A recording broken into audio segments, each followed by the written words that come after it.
je veux entendre ta voix et que ma... Bonjour tout le monde. Cette fin de semaine, pour nous en tout cas, c'est une grosse fin de semaine puisqu'on prépare aussi une assemblée annuelle. Et quand il fait beau, on aimerait ça aller dehors. On aimerait ça profiter un petit peu du beau temps.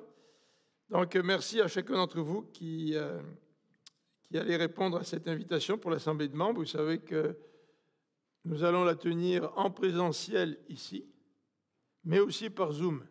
On a fait des tests cette semaine et Alexandre Beltrao a sorti sa baguette magique de technicien. Ça va très bien aller. Alors, avant qu'on commence notre étude sur le repas du Seigneur, je voudrais vous inviter, mais plutôt en y allant par aller prendre une coupe si vous voulez prendre le repas du Seigneur. Donc, je vais demander à Roland si tu veux d'abord commencer à te lever, s'il te plaît, puis ton aller à toi, puis après Jean, Daniel, etc. Puis après, vous pouvez y aller tout de suite, mais respectez toujours la distance, voilà. En ce qui a trait au masque, vous savez qu'on nous dit qu'il faut porter le masque quand on est debout, quand on circule, et surtout quand on chante. Mais je pense que on peut porter le masque quand on est aussi assis, hein? Mais on peut aussi l'enlever. Alors, ce que j'ai remarqué tout à l'heure, c'est que parfois, on est assis tranquille avant le début du service, et on a enlevé le masque parce qu'on est assis. Mais quand quelqu'un vient vous voir pour vous parler, la personne a le masque, elle est debout, elle essaie de vous parler. Mais si vous parlez, il faudrait que vous portiez le masque. Parce que le gouvernement nous dit, vous pouvez enlever le masque si vous êtes assis et que vous chuchotez. Pour éviter, quand vous chuchotez, de projeter trop de particules dans l'air. Donc, mais si vous parlez vraiment là, avec quelqu'un, même si la personne est debout, portez votre masque. D'accord ? Alors merci de votre participation. On fait comme ça, on évite de distribuer, parce qu'on n'a pas le droit, selon les principes de la santé, de distribuer des objets ou des bulletins aux gens à l'église. Donc vous vous rappelez, avant, là, on avait quelqu'un à la porte qui distribuait les bulletins. Donc maintenant, on ne peut plus le faire, malheureusement. Mais on essaie de s'adapter à la situation de bonne grâce, même si ce sont des entraves pour chacun d'entre nous.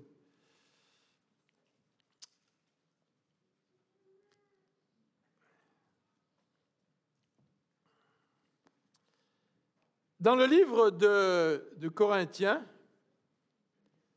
l'apôtre Paul s'adresse à une église qui a toutes sortes de problèmes pratiques. Et notamment, un des problèmes de l'église, c'est que l'église ne prenait pas correctement le repas du Seigneur. On appelle ça parfois la table du Seigneur. On appelle ça parfois l'Eucharistie ou la communion. Et Paul va adresser ce problème. Et j'aimerais... donc, ma femme peut prendre soin de moi, merci. J'aimerais regarder dans 1 Corinthiens les indications que Paul nous donne au sujet du repas du Seigneur. En fait, il en parle au chapitre 10, dans un contexte particulier que nous allons regarder, et il en reparle au chapitre 11, à partir du verset 17. Au verset 17, l'apôtre Paul fait preuve un petit peu d'ironie, puisqu'il nous dit « Puisque j'en suis aux directives », 1 Corinthiens 11, 17, « il me faut mentionner un point sur lequel je ne saurais vous féliciter. » Est-ce qu'il veut les féliciter ou pas? Il dit « je ne saurais ». Donc ça veut dire qu'il ne peut pas vraiment les féliciter. C'est que vos réunions, au lieu de contribuer à votre progrès, vous font devenir pire. Alors ça, c'est grave quand les réunions d'église, au lieu de nous aider à grandir, font en sorte que nous devenons pires. Et vous avez certainement, malheureusement, entendu parler de toutes sortes de situations dans les églises. Il y a des conflits, il y a des disputes. Et si l'apôtre Paul était là, aujourd'hui, et qu'il s'adressait à certaines églises, c'est exactement ce qu'il leur dirait. C'est que vos réunions, au lieu de contribuer à votre progrès, vous font devenir pire. Et quand on devient pire, ça affecte le témoignage de l'Évangile autour de nous, dans la société. Verset 18. Tout d'abord, j'entends dire que lorsque vous tenez une réunion, il y a parmi vous des divisions. L'Église de Christ est censée être unie. L'Église de Christ est formée d'hommes et de femmes qui proviennent de nations différentes, d'arrière-plans différents, de contextes différents, de classes sociales différentes. Et cette Église, elle est appelée à être unie. Et quel scandale quand l'Église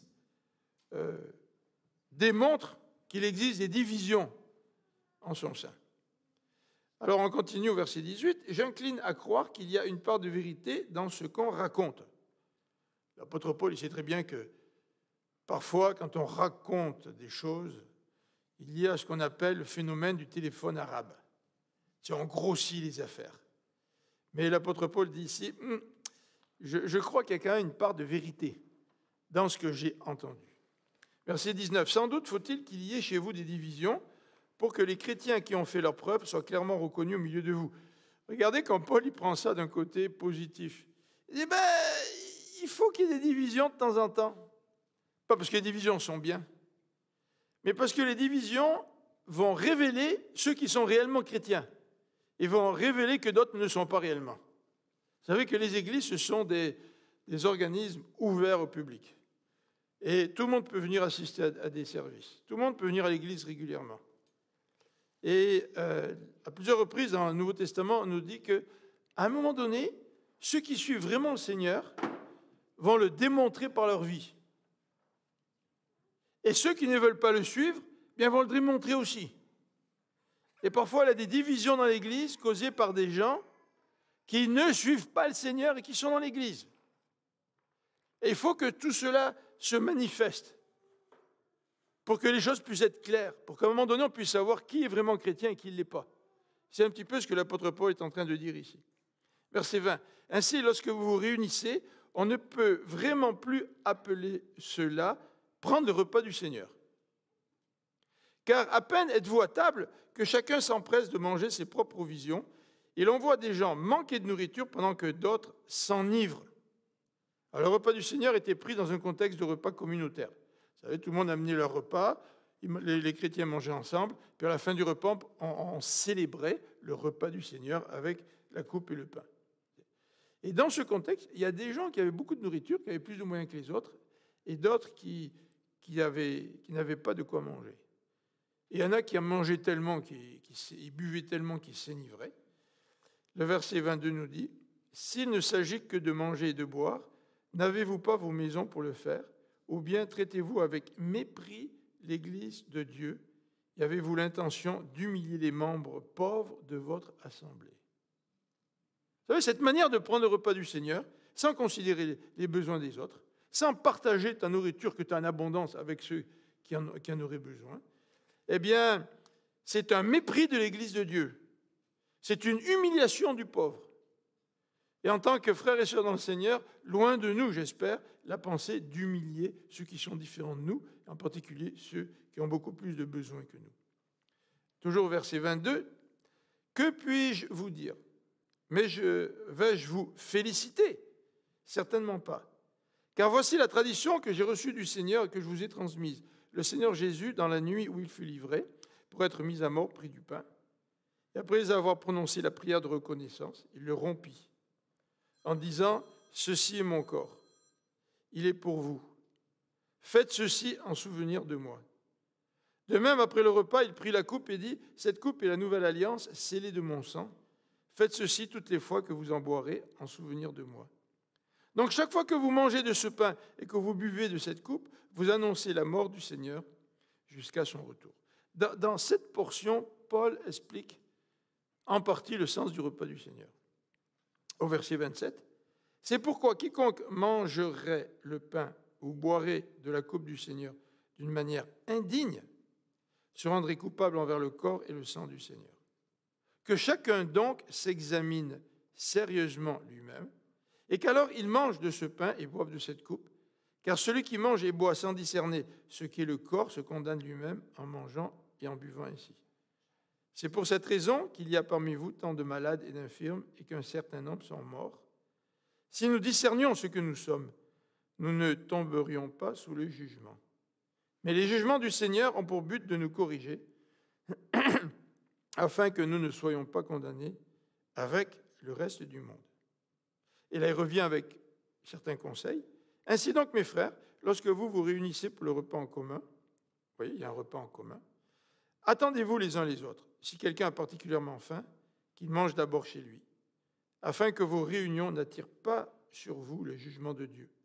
Quant aux autres points, je les réglerai lors de mon passage chez vous. Alors, on va prier. Seigneur notre Dieu, merci pour ces indications que tu nous donnes, et merci parce que tu veux que nous puissions nous préparer pour prendre ce repas du Seigneur d'une manière qui te glorifie. Donc nous te demandons ce matin, Seigneur, par ce rappel, à nous aider à bien célébrer cette ordonnance. Amen. Alors, le téléphone qui a sonné me rappelle que moi, j'ai mon téléphone dans mon sac et qu'il est à plein volume. Alors, au cas où ma femme déciderait de m'appeler, non, elle est ici, ma femme, elle ne m'appellera pas, mais au cas où quelqu'un déciderait de m'appeler pour me dire que je me trompe dans mon enseignement, je vais donc enlever la sonnerie. Voilà. Vous voyez, c'est la manière d'utiliser les circonstances. Hein. Il faut toujours regarder à soi-même pour savoir si nous sommes aussi pris en défaut. Donc, le repas du Seigneur. Vous allez voir tout à l'heure à l'écran, un petit peu plus tard, les 4 sens principaux du repas du Seigneur. Je pense que c'est vraiment important de se les rappeler quand nous prenons le repas du Seigneur. Mais ce que je voudrais faire, avant d'arriver à ces 4 aspects-là, qui caractérisent le repas du Seigneur, je voudrais parler un petit peu de cette ordonnance que le Seigneur nous a laissée. Vous savez, le Seigneur nous a laissé 2 ordonnances. Ce ne sont pas des sacrements, ce sont des ordonnances. C'est-à-dire, il a laissé le baptême et le repas du Seigneur. Alors, je voudrais regarder avec vous très rapidement la relation entre le baptême d'une part et le repas du Seigneur. Alors, le baptême, vous le savez, c'est un acte public. Le baptême, c'est un engagement. Le baptême, c'est une démonstration publique d'une foi qui s'est exercée ou qui s'exerce dans la vie d'un individu. Et dans Matthieu chapitre 28, Jésus dit à ses disciples, faites donc des disciples en les baptisant et en les enseignant. Ça, c'est la traduction littérale. Donc, ce que Jésus est en train de dire, c'est qu'il donne à ses disciples une mission. Que ces disciples puissent eux-mêmes reproduire d'autres disciples, et ainsi de suite. Mais il leur dit, pour produire des disciples, il y a 2 éléments qui sont importants. C'est que ces disciples en devenir se fassent baptiser. Il faut les baptiser. Et le 2e élément, c'est de les enseigner. Enseigner la parole de Dieu. Donc, être un disciple de Jésus-Christ passe par le baptême et par l'étude de la parole de Dieu. Jésus lui-même a donné l'exemple puisqu'il s'est fait baptiser, n'est-ce pas, par Jean-Baptiste. À l'époque de Jésus, le baptême, c'était un engagement public de ton appartenance à une nouvelle religion. D'ailleurs, d'autres religions qui pratiquaient le baptême. Mais le sens du baptême n'était pas tout à fait le même que celui donné par l'Église ou par le Seigneur. Je voulais faire partie des Esséniens, qui était une secte près de Qumran, au temps de Jésus. Je devais être baptisé. Et le baptême était étroitement associé à la purification. C'est-à-dire qu'au travers de ce symbole-là, la personne qui devenait membre, par exemple, des Esséniens, devenait pure au travers des eaux du baptême. Mais dans le Nouveau Testament, nous savons que le baptême ne purifie pas la personne. Quand vous sortez de l'eau, l'eau est encore aussi transparente. Elle n'est pas sale, n'est-ce pas? Mais ce que dit le Nouveau Testament, c'est que nous nous faisons baptiser parce que nous avons vécu une expérience spirituelle. Et cette expérience spirituelle, c'est d'avoir rencontré Jésus-Christ qui a pardonné nos fautes. Et en cela, nous sommes devenus un enfant de Dieu. Nous sommes venus à Jésus-Christ, nous lui avons demandé pardon pour nos fautes, nous l'avons supplié pour qu'il change notre vie, pour qu'il transforme notre vie, pour qu'il fasse de nous son enfant, l'héritier des promesses. Et Dieu l'a fait. Et quand Dieu le fait, Dieu nous donne par son esprit la conviction que nous lui appartenons. C'est parce que nous pouvons dire Abba Père que nous appartenons au Seigneur. Si je n'ai pas la conviction que Dieu est vraiment mon Père, mon Papa, pas le Père créateur, c'est simplement, là, c'est bien abstrait ça, c'est pas très relationnel, mais si nous avons la conviction que Dieu c'est notre bon Papa, que nous sommes en relation avec lui et qu'il vit dans notre cœur, n'est-ce pas? Bien là, nous voulons exprimer cette foi que nous avons par un acte officiel qui est le baptême. Et le baptême, c'est le symbole de notre vie avant d'avoir rencontré Dieu. Et lorsque nous plongeons dans l'eau, nous disparaissons, c'est-à-dire que notre ancienne vie a disparu. Et lorsque nous revenons à la surface, c'est le symbole d'une nouvelle vie, d'une vie avec le Christ. Le baptême, c'est une association avec le Christ. Dans l'original, dans Romains 6, il nous dit que nous sommes d'une même plante avec le Christ.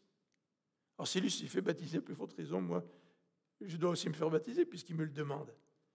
Mais quand je me fais baptiser, c'est que je montre que tout comme Christ est mort et ressuscité, et revenu à la vie, nous sommes morts au péché et nous revenons dans une nouvelle vie. Donc il y a une identification avec Jésus-Christ. Et c'est une identification publique. La foi n'est pas privée, quoique le gouvernement et la société au Québec, au Canada veulent nous le dire. Tu es chrétien, tant mieux pour toi. Ça te fait du bien, tant mieux pour toi. Mais garde ta foi privée. Comment faire une distinction entre ma foi, qui devrait rester privée, et ma vie sociale? Alors que la foi, nous dit Jacques, c'est la mise en pratique de ce que je crois dans mon quotidien. Et c'est la mise en pratique, notamment, des relations que le Seigneur me demande d'avoir avec mon prochain. Je ne peux pas mettre ma foi dans une petite boîte et garder la petite boîte dans mon bureau à la maison ou la mettre sous clé et puis de la ressortir de temps en temps quand je suis tout seul. La foi, ça implique toute ta vie. Et ça, la société ne le comprend pas. La société ne comprend pas que ma foi, c'est la mise en pratique de l'amour pour Dieu, que je ne vois pas, envers mon prochain que je vois.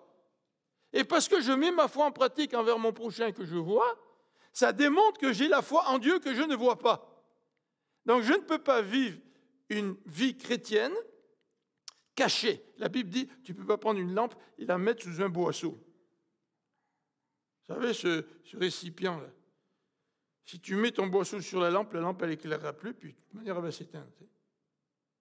Donc ta foi, par définition, la foi du christianisme en Jésus-Christ, par définition, c'est une foi privée, mais aussi publique.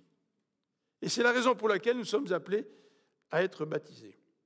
Alors cette ordonnance, ce symbole, puisque on vient d'expliquer le sens du geste, ce symbole précède, d'après ce que nos églises le croient, la célébration du repas du Seigneur. C'est-à-dire que nous croyons que ce privilège de prendre le repas du Seigneur, qui est aussi un symbole, qui exprime autre chose, est la conséquence logique d'un engagement public envers le Seigneur. En fait, prendre le repas du Seigneur à l'Église sans être baptisé, c'est comme si vous pratiquez un rite avec une gang d'amis sans que le reste de la société le sache. Vous savez que le baptême, on encourage les gens qui sont baptisés à le dire à leur famille, à leurs amis, et à inviter leur famille et leurs amis. Donc il y a d'abord un geste public, avant que nous fassions un geste entre nous, membres de la famille de Dieu. Alors, il est vrai que dans le Nouveau Testament, ce n'est pas écrit « Faites-vous baptiser et ensuite prenez le repas du Seigneur ». Il n'y a pas de commandement aussi clair que ça, aussi clair que tu ne tueras point ou tu ne commettras point d'adultère. Mais d'après la compréhension que nous avons des Écritures, les personnes qui se faisaient baptiser à l'époque se faisaient baptiser quand même vite, relativement vite. Et il est vrai que dans les Actes des Apôtres, nous avons souvent cette expression, ils se font baptiser, puis après ils prennent le repas du Seigneur. Tu sais. Mais ce n'est pas formulé sous forme de commandement. Donc dans certaines églises, la pratique consiste à dire à des gens qui viennent d'accepter le Seigneur, ben parce que tu as accepté le Seigneur, tu peux prendre le repas du Seigneur même si tu n'es pas baptisé. J'ai été élevé dans une église comme celle-là. Mais avant de prendre le repas du Seigneur, je suis allé voir mon pasteur et je lui ai dit que je venais d'accepter le Seigneur dans ma vie. Donc à partir de ce moment-là, j'ai pris le repas du Seigneur. Mais dans nos églises baptistes, le terme le dit, baptiste, c'est que nous donnons la priorité au baptême qui est suivi ensuite du repas du Seigneur. Vous savez, c'est tellement facile. Si on pense un peu, c'est tellement facile à venir dans une communauté, attiré par toutes sortes de raisons qui ne sont pas nécessairement les raisons qui devraient être prioritaires. Ça se voit beaucoup dans les grandes églises, mais je crois que ça se voit aussi dans les petites églises. Dans les grandes églises, souvent on vient parce qu'on est attiré par les services. Ah, je souffre de solitude, puis je suis une personne seule, et ils ont des groupes pour les personnes seules. Ah, ça me fait du bien. Donc je suis attiré à venir à l'église. Ou j'arrive à l'église, puis je vois de la bonne musique, c'est super intéressant, c'est dynamique, j'aime passer ces moments-là. Tu sais, on a tous une certaine attirance pour ce qui est religieux. Chaque être humain est religieux, mais ça se manifeste de différentes façons. Tu sais. Alors tu peux aller dans des églises pour différentes raisons. Puis quand la célébration du repas du Seigneur arrive, ah ben, tu copies les autres. Par mimétisme, là, tu fais exactement ce que les autres font. Prends le repas du Seigneur, ben, je le prends. Mais est-ce que tu as vraiment démontré que tu appartenais au Seigneur? Non. Et le baptême, c'est une démonstration publique, et devant l'Église aussi, que tu appartiens au Seigneur. En fait, si on prend le repas du Seigneur ici, il y a quelqu'un qui est peut-être au coin, à gauche, à droite, au milieu, il prend le repas du Seigneur, puis personne ne le voit, tu sais, parce que c'est fait. Quand on prend le repas du Seigneur, on prie, puis on se concentre sur nous-mêmes. Tu sais. Donc, vous voyez, des gens peuvent prendre le repas du Seigneur en pratique sans s'être jamais identifiés publiquement comme chrétiens. Alors, c'est pour ça que dans nos églises, nous avons cette pratique. Maintenant, un deuxième élément que je voudrais regarder avec vous, après avoir vu un petit peu la relation avec le baptême, c'est cette question de repas du Seigneur dans 1 Corinthiens, chapitre 11. Et souvent, nous, qu'est-ce qu'on fait? On a tendance à regarder des versets et à oublier de les mettre dans le contexte. Et moi, j'aimerais mettre ces textes de 1 Corinthiens, chapitre 11, dans le contexte de 1 Corinthiens. Comme vous le savez, l'apôtre Paul, dans l'épître aux Corinthiens, s'adresse à des chrétiens qui ont de gros problèmes. Ces chrétiens, ils ne donnent pas des bons témoignages. Ils se poursuivent même en cours entre eux. Il y en a un qui avait piqué la femme de son père. Il y a toutes sortes d'affaires, là. Tu dirais qui ne se voient même, peut-être même pas dans la société, tu sais, qui est arrivée dans cette église. Et là, Paul dit, écoutez, là, il faut mettre un peu d'ordre dans tout ça. Et c'est la raison pour laquelle il écrit l'épître, la première épître aux Corinthiens. Et un des problèmes qu'il va aborder, c'est celui des viandes sacrifiées aux idoles. Et il y a un lien entre les viandes sacrifiées aux idoles et le repas du Seigneur. Alors, je vais prendre une petite pause parce que je commence à avoir chaud. Donc, j'enlève ma veste. Il y a une expression qui dit « je tombe la veste ». 1 Corinthiens, chapitre 8, donc, nous parle des viandes sacrifiées aux idoles. Alors, voici un petit peu le problème. Et on va voir un peu le lien avec le repas du Seigneur par la suite. Le problème, c'est qu'à l'époque, toutes les viandes, c'est-à-dire les animaux qui étaient abattus et vendus sur le marché, étaient tout d'abord amenés à un temple païen. Ils étaient offerts en sacrifice aux dieux païens. Et évidemment, certaines personnes dans le temple mangeaient une partie du sacrifice, mais une bonne partie de la viande se retrouvait sur le marché. Et quand toi, en tant que chrétien, tu allais au marché pour acheter de la viande, eh bien, tu achetais de la viande qui avait au préalable été offerte dans des temples aux idoles. Et la question qui était débattue au sein de l'Église à Corinthe, c'est de savoir si les croyants avaient le droit de manger ce genre de viande. Alors, certaines personnes disaient, non, cette viande-là, elle a été offerte aux idoles, tu n'as pas le droit. D'autres disaient, mais non, les idoles, ça n'existe pas. Tu as déjà vu une statue parler, te répondre à tes prières? Les idoles, ça n'existe pas. En réalité, il n'y a qu'un seul Dieu. Puis tout ce que Dieu nous donne, on doit le prendre avec reconnaissance, puis le remercier. Voilà. Et vous pouviez vous retrouver dans des situations conflictuelles où un chrétien invite d'autres chrétiens à manger chez lui et il met des viandes sur la table. Alors là, celui qui t'a invité se pose la question, il se dit, est-ce que la viande a été offerte aux idoles? Ben moi, je ne peux pas en acheter. Puis comment ça se fait que ce chrétien-là ait décidé de m'offrir de la viande sacrifiée aux idoles? C'est un scandale. Il aurait dû même pas y penser, tu sais. Quelle idée d'acheter de la viande sacrifiée aux idoles, puis d'avoir le culot de me l'offrir à manger, tu sais. Donc il y avait toutes sortes de conflits qui se développaient, alors que le chrétien qui lui se sentait libre dans sa conscience de manger ce genre de viande, disait, mais comment ça se fait que les autres, ils ne veulent pas manger de la viande? Tout vient du Seigneur, voyons donc. C'est quoi cette affaire d'être aussi faible dans sa foi que de refuser de manger de la viande sacrifiée aux idoles? Alors Paul va nous donner toutes sortes de recommandations.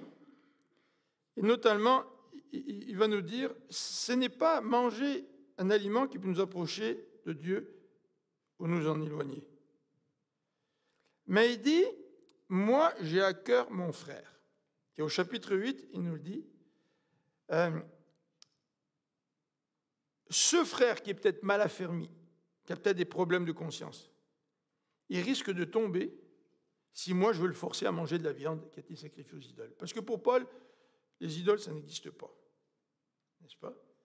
Par contre, il nous dit au verset 10,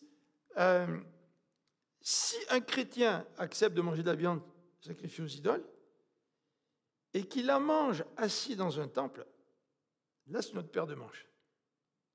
Et là, il peut faire tomber celui qui a une conscience plus faible. Et Paul va dire au verset 13, c'est pourquoi, au chapitre 8, verset 13, c'est pourquoi, si ce que je mange devait faire tomber mon frère dans le péché, j'y renoncerai à tout jamais afin de ne pas être pour lui une occasion de chute. Et ces propos servent de transition au chapitre 9. Et le chapitre 9 va parler des droits de l'apôtre Paul. Nous sommes dans une société de droits individuels.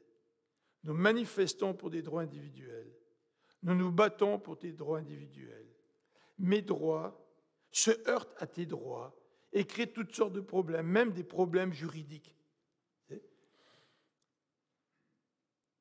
Paul parle notamment du droit d'avoir un salaire pour son travail. Et Paul nous dit, pour ne pas choquer d'autres personnes, j'accepte de renoncer à ce droit-là.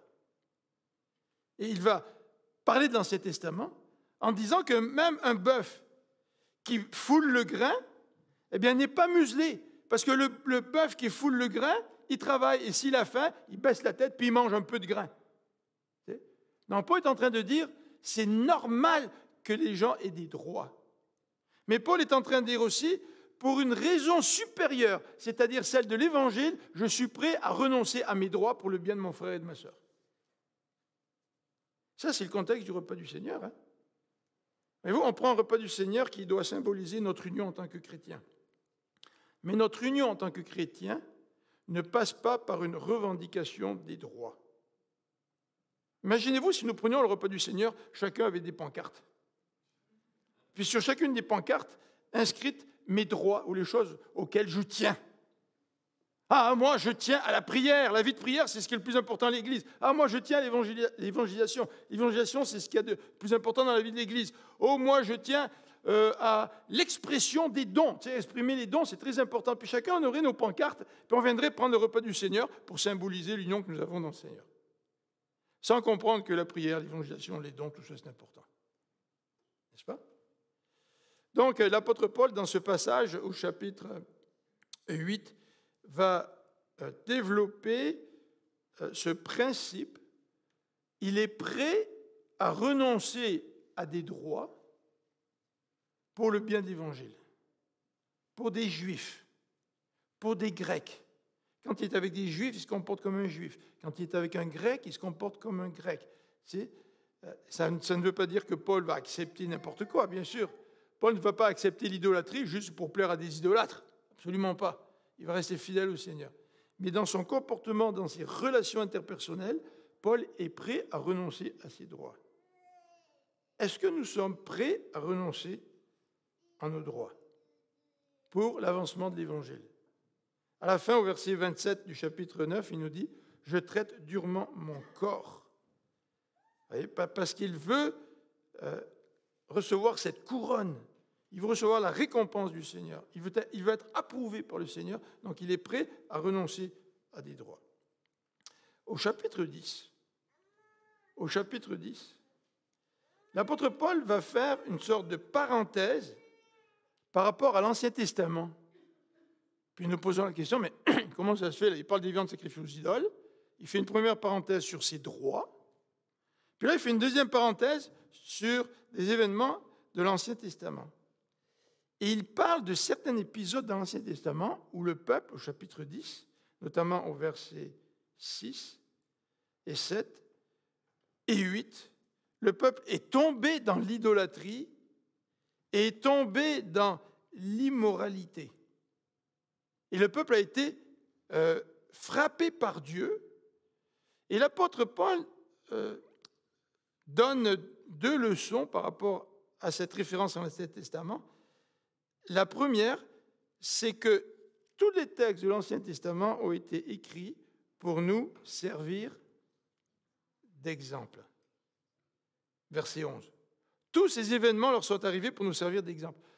C'est pour ça que les textes historiques sont intéressants. On parle des rois dans les capsules. Du lundi au vendredi, on enregistre les capsules. On est rendu dans le deuxième livre des Chroniques. On parle de plein de rois, de ce qu'ils ont fait, de ce qu'ils n'ont pas fait, de leurs bons coups, de leurs erreurs. Tout l'Ancien Testament est utile. Notamment, l'Ancien Testament nous présente la venue de Jésus, nous dit comment Dieu a préparé la venue de Jésus jusqu'à aujourd'hui. L'Ancien Testament est très utile, dit l'apôtre Paul. Et dans ce début du chapitre 10, il va nous parler de l'Ancien Testament et d'exemples d'idolâtrie.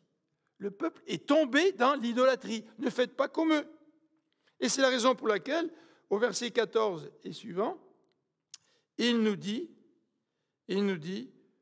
abstenez-vous de l'idolâtrie. Et là, il va faire le lien avec le repas du Seigneur. Regardez au verset 14. Pour toutes ces raisons, mes amis, je vous en conjure, fuyez le culte des idoles. Je vous parle là comme à des gens raisonnables. Jugez vous-même de ce que je dis. La coupe de reconnaissance pour laquelle nous remercions Dieu ne signifie-t-elle pas que nous sommes au bénéfice du sacrifice du Christ qui a versé son sang pour nous? On parle de la coupe, là. Et le pain que nous rompons ne signifie-t-il pas que nous sommes au bénéfice du corps du Christ, offert pour nous? Comme il n'y a qu'un seul pain, nous tous, malgré notre grand nombre, nous ne formons qu'un seul corps, puisque nous partageons entre tous ce pain unique. Donc il parle de notre unité, qui se manifeste par ce symbole du pain que nous prenons. Alors moi, j'aime moins le symbole actuel, enfin, les petites coupes, là. Vous savez, auparavant, avant la pandémie, on passait les petits paniers, les morceaux de pain étaient déjà coupés. Et puis à un moment donné, j'avais demandé si on pouvait avoir sur la petite table devant une miche de pain coupée en deux, là, tu sais. Et pour qu'on puisse voir tout le pain, là, tu sais. On voit qu'il est coupé en deux. Et de voir dans les paniers, là, tous les petits morceaux, ça nous fait oublier que ces petits morceaux viennent d'un même pain. Et que moi qui prends ce morceau de pain, je fais partie d'un tout. Je fais partie du corps de Christ. Et notamment du corps de Christ ici à l'île Jésus, à Laval. Je fais aussi partie du corps de Christ qui est universel. Mais ce corps universel s'exprime par les églises locales. Et là, quand on va enlever la première pellicule, ici, on va voir le petit morceau de pain, il n'y a pas ce symbolisme de cette unité du corps de Christ, n'est-ce pas? Mais j'espère que quand nous allons prendre ce petit morceau tout à l'heure, nous allons nous rappeler que nous faisons partie du même corps les uns et les autres. Et c'est la raison pour laquelle, ici, l'apôtre Paul va trancher dans cette question de viande sacrifiée aux idoles. Il dit, les idoles, ça n'existe pas. Si tu as une bonne conscience, mange la viande achetée sur le marché qui a été offerte aux idoles. Vas-y, mange-la. Si toi, tu penses qu'il ne faut pas en manger, n'en mange pas. Mais quand vous vous retrouvez ensemble et que vous êtes en désaccord, eh bien, que celui qui mange cède ses droits devant celui qui pense qu'on ne peut pas en manger. Cède tes droits. C'est fou, comme c'est quelque chose d'extrêmement difficile à faire, que de céder des droits que j'ai. Ça demande une bonne dose d'humilité que de devoir céder à des droits. Alors, je ne veux pas faire une présentation sur la Covid ce matin, sur les vaccins et sur tous ces sujets qui entraînent des conflits dans notre société. Mais si Paul était ici parmi nous et qu'il s'adressait à notre Église, ou à l'ensemble des églises évangéliques de par le monde, et qu'il parle de la question de la Covid et des vaccins, et des malades, et des hôpitaux, et tout notre problème, je suis certain que Paul ferait une parenthèse sur les droits individuels et l'appel de Dieu à renoncer à nos droits pour le bien de l'autre. Alors, je ne veux pas faire un exposé ce matin sur la Covid ou la manière dont un chrétien devrait réagir, mais je voudrais simplement vous dire ceci. Dans le débat, puis je suis content que notre Église est unie là-dedans, même si on a des opinions peut-être un petit peu différentes les uns aux autres. Donc, je suis très heureux de cela, puis je prie pour que ça continue. Mais dans ces débats où la question des droits ressort tellement, nous, en tant que chrétiens, nous sommes invités à nous poser la question suivante. Est-ce que je suis prêt à renoncer à des droits que je considère fondamentaux pour le bien de mon prochain? Je suis sûr que si tous les citoyens de par le monde se posaient cette question, et en se tournant vers Jésus-Christ, lui qui a renoncé à ses droits, il est le Fils de Dieu, il règne d'éternité en éternité, il a décidé de laisser son règne pour venir sur cette terre, pour être incarné, pour naître comme un bébé et pour mourir sur la croix pour nous et ressusciter, bien, si on regardait tous à l'exemple de Jésus-Christ, certainement que ça ferait un gros changement dans notre comportement social. Notre société a besoin du Christ. Et notre société a besoin d'incorporer les valeurs que le Christ a incarnées. Et nous avons besoin de les incorporer dans nos relations les uns envers les autres. Vous savez, souvent, on rationalise nos relations. Nous sommes très très bons pour nous justifier, mais dans le fond, nous n'avons pas de bonnes relations. Mais nous oublions ce que le repas du Seigneur enseigne.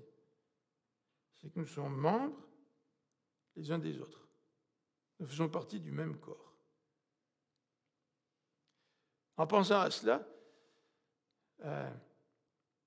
je pense, à travers tout mon ministère pastoral, à des gens avec qui ça a été beaucoup plus difficile. Vous savez, il y a toujours des gens avec qui on trouve ça difficile. Les relations sont plus dures. Mais ces gens sont des frères et des sœurs. Et je suis uni à eux dans mon statut. Et même si ce n'est pas toujours facile la relation avec eux, je forme un avec eux. Donc nous allons prendre le repas du Seigneur. Il y a peut-être des hommes, des frères et des sœurs dans l'Église avec qui on ne se sent pas bien. Mais on n'y échappe pas, on fait partie du même corps. On fait partie de la même famille.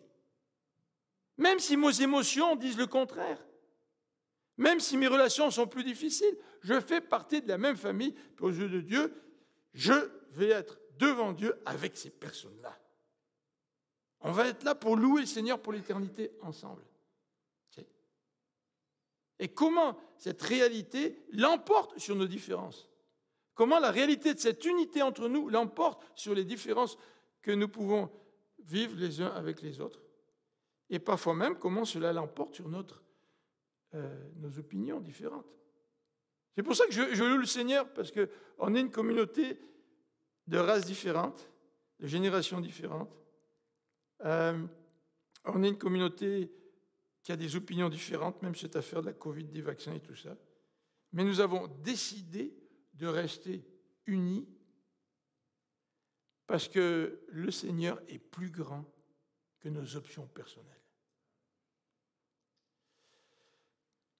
S'abstenir de pratiques idolâtres, en tout cas, c'est ce que Paul dit dans 1 Corinthiens au chapitre 10. Donc, premier principe, il y a des divisions dans l'Église. Comment lutter contre ces divisions? Ce n'est pas de forcer les chrétiens plus faibles à avoir la même opinion que moi, mais c'est moi qui prétends mieux comprendre les choses. C'est moi qui dois être prêt à céder des droits. Vous savez ce qu'on fait des fois, on dit? Vous savez, souvent, c'est dans les chicanes de couple. Ben, quand elle va venir à moi, là, quand il va me demander pardon, ok, là, je vais réagir. Ben, de toute manière, c'est lui ou c'est elle qui a tort. Puis quand le Seigneur te met à cœur de faire le premier pas, c'est dur, des fois. On doit passer par-dessus notre orgueil. Puis notre orgueil, qui est dur, cet orgueil-là. Mais je renonce au droit même d'avoir raison. Parce que je veux établir des relations avec mes frères et avec mes sœurs. Alors, donc, l'apôtre Paul nous dit ensuite, abstenez-vous des idoles. C'est pour ça qu'il n'est pas question, même si tu penses que tu peux manger de la viande qui a été sacrifiée aux idoles dans les temples, il n'est pas question que tu te retrouves dans un temple pour manger de la viande avec des gens. Parce que là, c'est un acte religieux d'idolâtrie que tu es en train de poser. Si tu manges de la viande sacrifiée aux idoles chez toi, ce n'est pas un acte religieux que tu poses. Donc tu peux en manger, dit Paul, mais pas en choquant ton frère. Mais il n'est pas question que tu ailles manger de la viande sacrifiée aux idoles dans les temples. Vous savez qu'à l'époque, les corporations faisaient souvent des rencontres. Par exemple, vous êtes un agent immobilier, à un moment donné, à Noël, vous faites un repas de Noël. À l'époque, ils faisaient des repas comme ça, pour célébrer des événements, puis ils le faisaient au temple. Et cette activité s'accompagnait de rites religieux. Paul dit, pas question de participer à ces rites religieux. Tu ne peux pas participer au repas du Seigneur, à la table du Seigneur, et en même temps aller prendre des repas là, dans un temple et accomplir des actes religieux. Alors donc, on arrive à la fin du chapitre 10, et à la fin du chapitre 10, il nous le dit, votre objectif devrait être la gloire de Dieu. Dans tout ce que vous faites, dans tout ce que vous mangez, mangez pour la gloire de Dieu. Tout est permis, il dit. Regardez au verset 23. Mais tout n'est pas utile. Vous savez, souvent aujourd'hui, on veut profiter de la vie, vivre à 100 km/h ou 200 km/h, et on n'a pas le temps pour tout faire. Et on court après tout. Et on veut goûter à tout. Mais Paul dit, non, écoute, tout est permis, mais ce n'est pas toujours utile. Tu peux renoncer à ce qui n'est pas utile. En tout cas, faire tomber ton frère, ça, ce n'est pas utile du tout. Et il nous encourage donc à agir pour glorifier Dieu. Là encore, dans nos désaccords, dans nos chicanes, dans nos opinions différentes, est-ce que notre désir suprême, le plus grand désir, c'est de glorifier Dieu? Si c'est notre plus grand désir, excusez-moi l'expression bien québécoise, mais nous allons vaincre ce maudit orgueil qui nous empêche de servir le Seigneur et de le glorifier.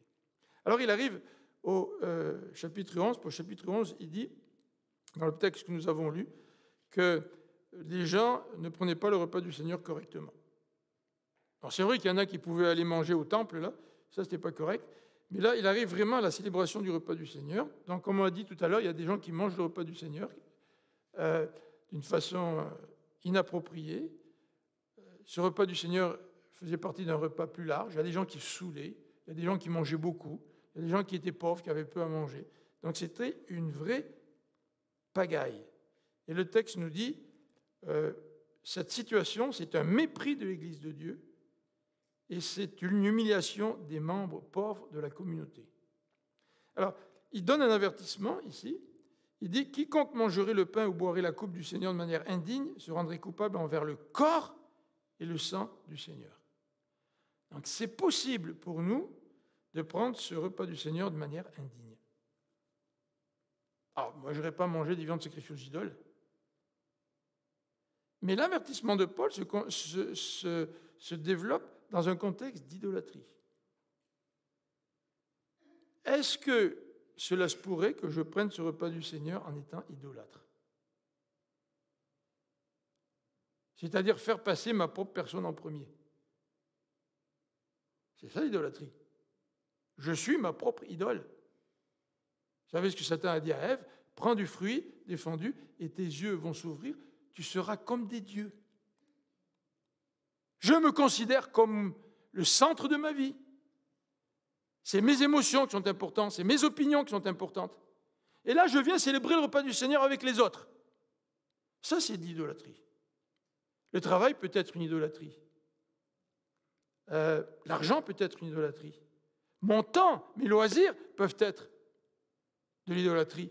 Ma famille peut devenir une idolâtrie. Combien c'est facile de prendre le repas du Seigneur en étant idolâtre et en tombant dans l'excès. Les conséquences de l'idolâtrie, c'est l'immoralité, dit la Bible.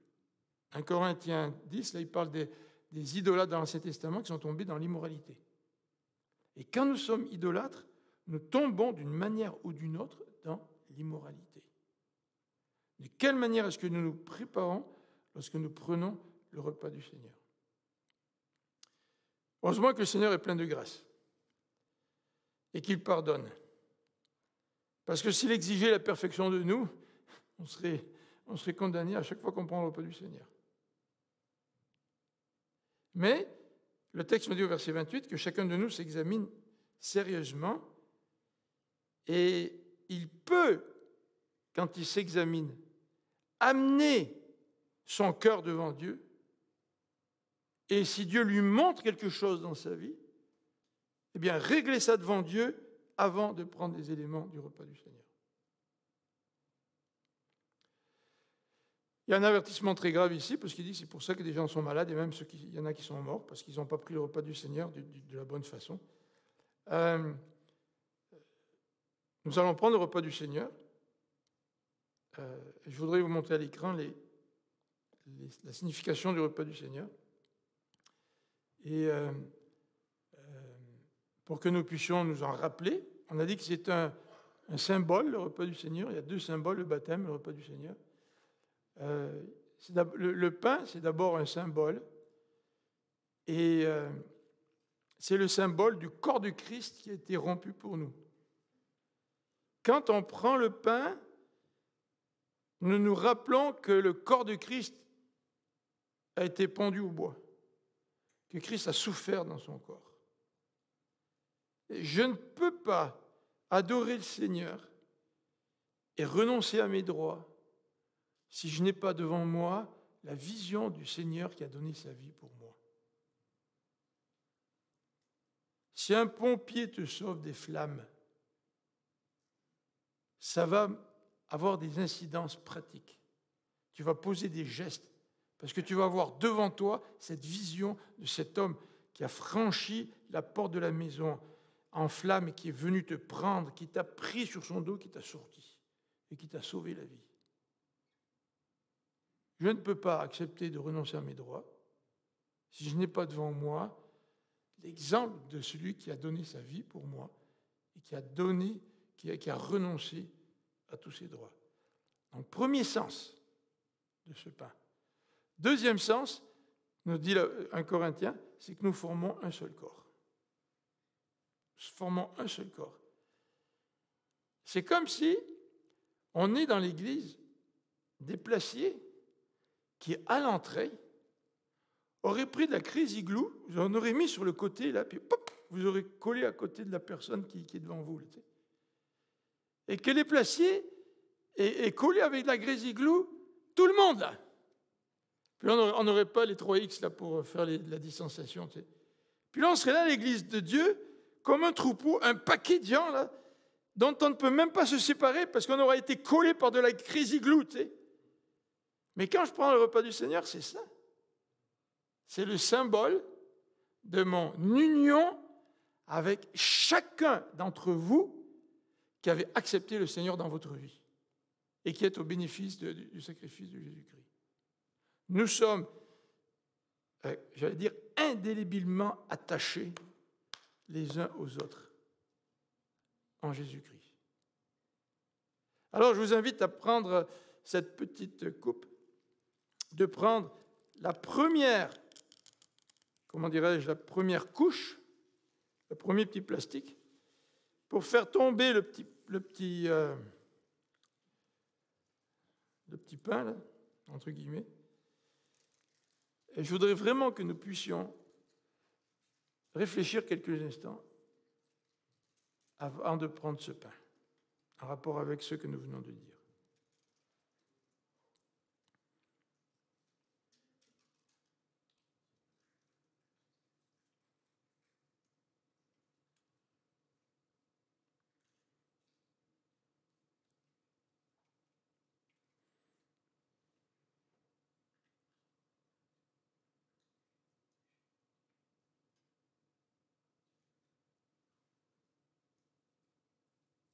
Je vais demander à notre frère David de bien vouloir prier pour le pain, s'il te plaît, David.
Alors prenons ce pain nous rappelant le sacrifice de Jésus, mais nous rappelons aussi que nous formons un même corps.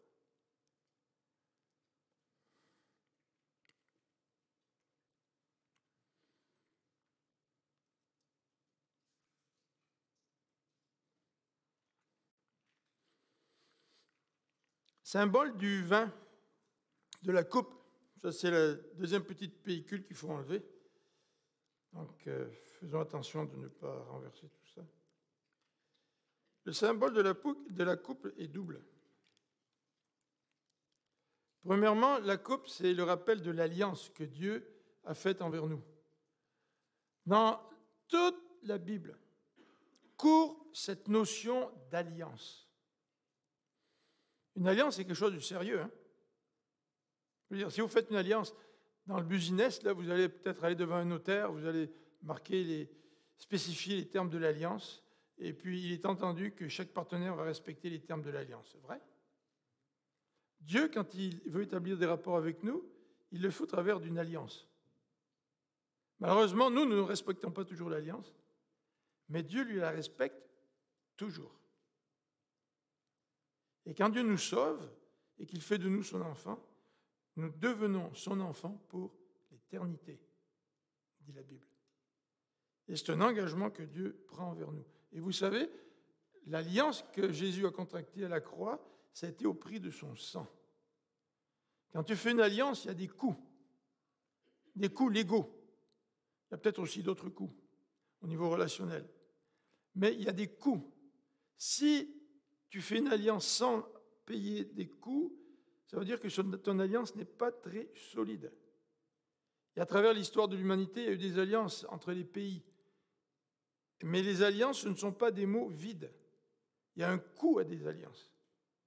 Et le coût, quand Dieu veut faire une alliance avec nous, c'est la mort de Jésus-Christ, pour que nos péchés puissent être pardonnés.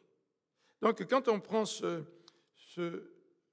coupe, on pense non seulement à Jésus-Christ qui est mort, mais on pense à la relation entre Dieu et moi, Dieu et nous, qui s'établit sur une base d'une alliance. Tu penses peut-être que Dieu t'a abandonné? Parce que ton épreuve est peut-être au-delà de tes forces? Mais quand tu vas prendre ça, là, rappelle-toi que ce n'est pas vrai, ça. Dieu a fait une alliance avec toi. Il va te soutenir jusqu'au bout. Il va être avec toi jusqu'au bout. Et le deuxième élément de ce repas du Seigneur, c'est l'annonce de son retour.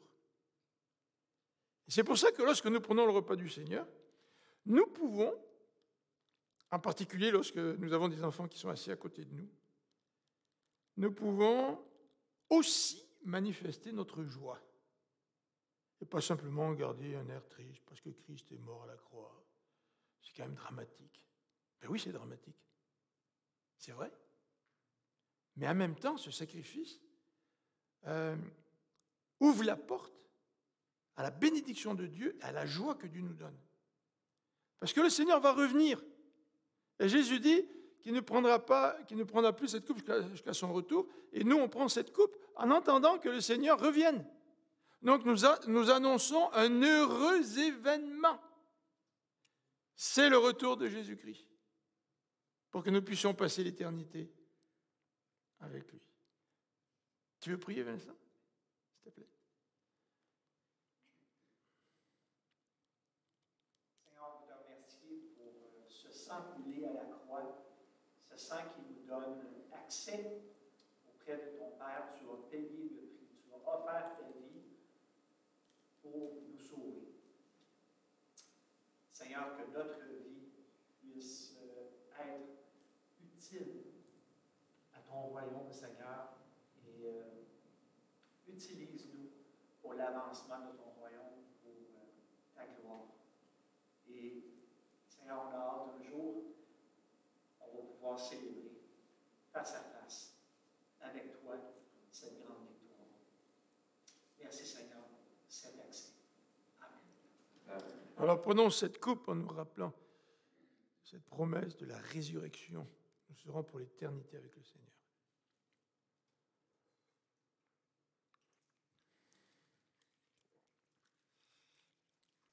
Étant donné que l'heure passe, on va couper sur le chant que je voulais faire. Mais je voudrais simplement vous demander, si vous voulez garder quelques instants, rester quelques instants assis, pour continuer à réfléchir, je vais vous demander de vous lever simplement tranquillement et tranquillement terminer cette rencontre.